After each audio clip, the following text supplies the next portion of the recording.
I am so excited to announce that the Docuseries is now available for pre-orders.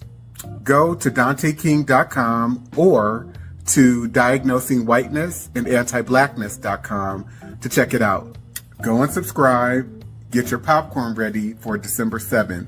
You can also join the launch party, which will be held live through Zoom. See you there.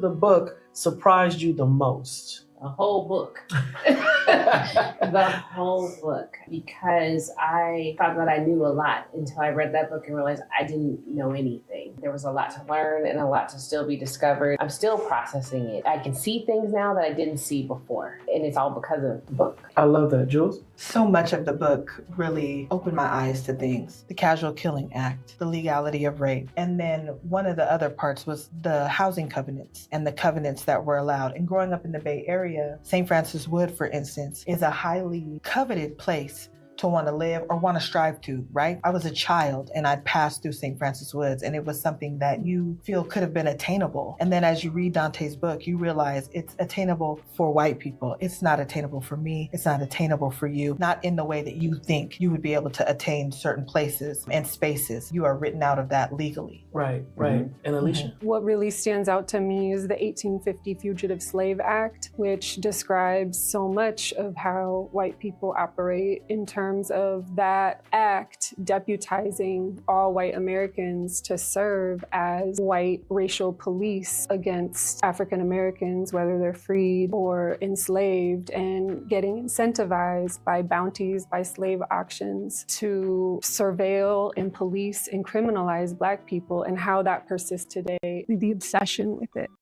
We're free. We're not on plantations. We're not indentured servants. Well, that's We're unfortunate. not slaves. Yeah, I know. Yeah. That's such an unfortunate mindset. Again, it's rooted in low standards too, because your starting point, as it pertains to Black people and freedom, is one where people are bound, shackled in chains, being subjected to rape and pedophilia, and stuck on agricultural plantations. And so we don't necessarily consider, for example, the public health institution or, my job at Google or my job as an attorney at this law firm. We don't consider these corporation plantations where white people have benefited for centuries, and yet we still are subjects of servitude in a system that's based on feudalism. So therefore we have developed false impressions, I guess I would say, and low standards and low expectations around how we define and deal with freedom.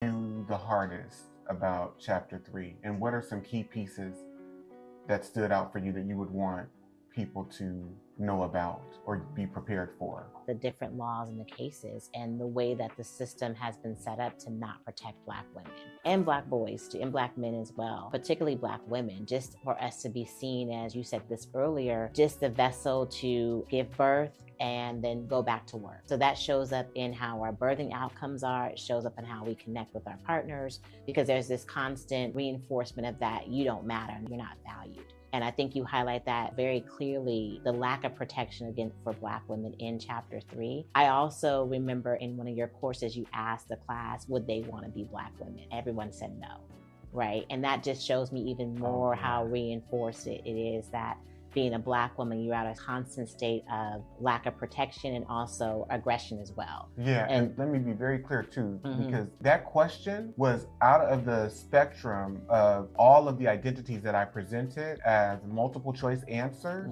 Who would you not want to be? Yeah. And 100% of the people said, I would not want to have been a Black woman. Right. I would not want to be right. a Black woman. Right. I am so excited to announce that the Docuseries is now available for pre-orders. Go to DanteKing.com or to DiagnosingWhitenessAndAntiblackness.com to check it out. Go and subscribe. Get your popcorn ready for December 7th.